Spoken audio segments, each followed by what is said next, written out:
What is up, guys? This is Ride the Pine, episode number 9. Today we're going to be talking about research and why it's so important in today's society, as well as fluoride and what it is, and some studies against it, as well as the world-renowned dentist Mark Barehand and what he has to say about fluoride. Let's jump right into it, starting with research. Research is so important in today's society, something that we all need to do to enhance our knowledge and simply to just trust in what you believe in. It's hard to believe in something if you don't trust it. Don't be one of those people that, I don't believe in that. I don't believe in that. Because you need to believe in something. That's the only way you can grow confidence. The best way to grow confidence when talking about something particular is by doing your own research, having your facts right. One of my colleagues a few months ago told me, the more you know, the more dangerous you are. And at the time, I didn't really understand it. But in these past few months, I've really understood what he meant by that. He didn't mean to know everything. He just meant learn each and every day. Get a little bit smarter. Learn something new. All those different types of things. Research is key. Learning. All those different types of things. We all need to grow together to be better. Now moving on to fluoride, and I'm going to give you guys the Google definition here. A compound fluorine with another element or group, especially a salt of the anion F, or an organic compound with fluorine bonded to an alkaline group. Sodium fluoride, or also another fluorine containing salt added to water supply or toothpaste in order to reduce tooth decay. We can find fluoride in things such as water, soil, plants, rocks, and in the air, as well as our everyday water that we drink and the toothpaste that we put on our teeth. Well, we should every day, twice a day. But there's been a few case studies that have came out of recent, and some studies that have been shown online and on the news, but haven't really given the full side of the story. And this goes back to the research. We all need to do our research. We can't trust everything we see on the internet and on the news because, one, they might be withholding information or simply just not giving us information at all.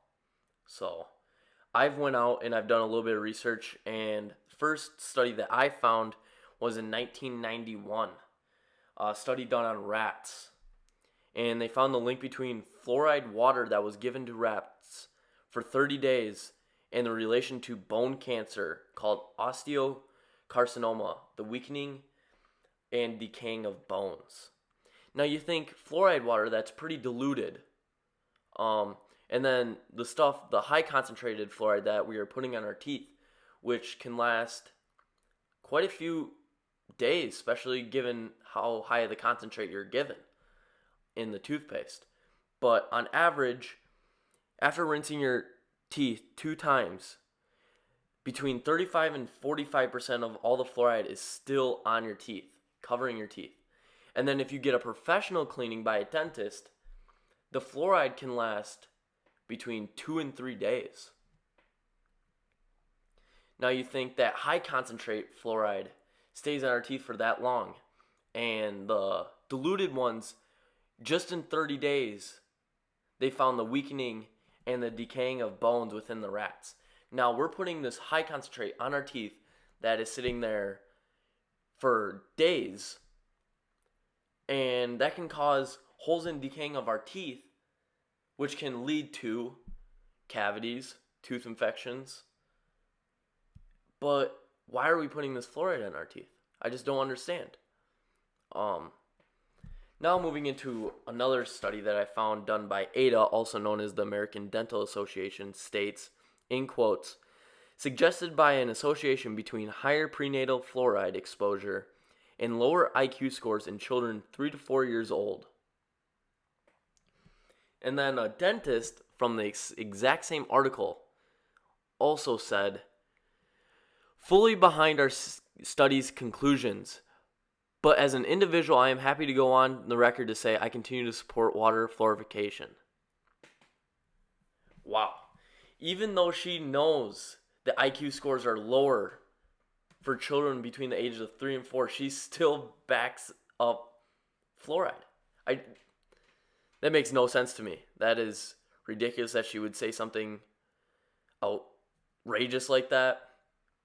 And then going on to one of my last studies by Reuters.com, a study prompts call for lower fluoride consumption by pregnant women.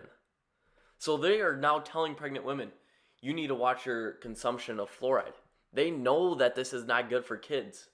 And I'm sure it can't be good for older people as well. Like, if they're already starting to see IQ scores lower between the ages of 3 and 4, now take someone who's been using fluoride for the last 18 years.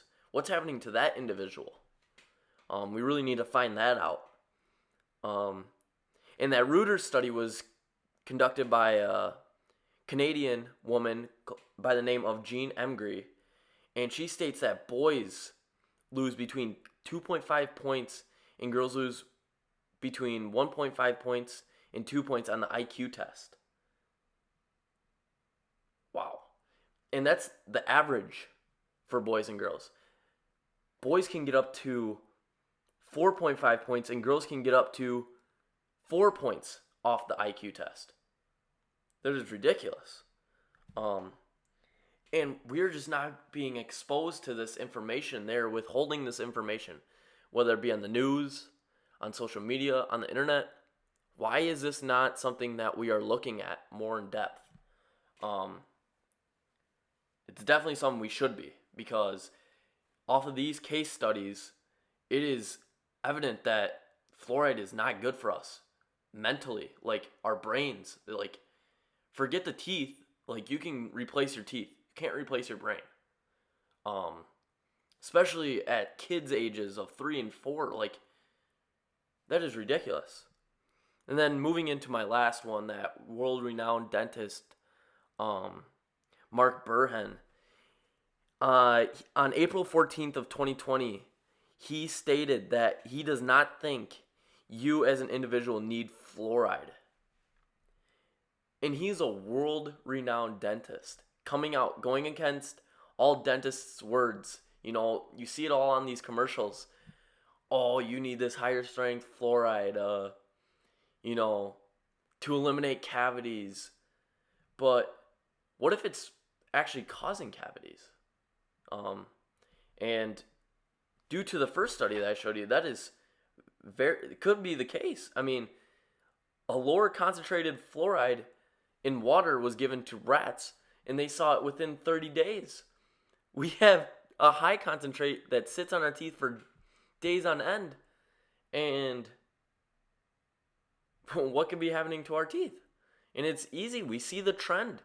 The number of cases, or not cases, excuse me. The number of cavities per person is going up. I saw a graph the other day, and it was ridiculous.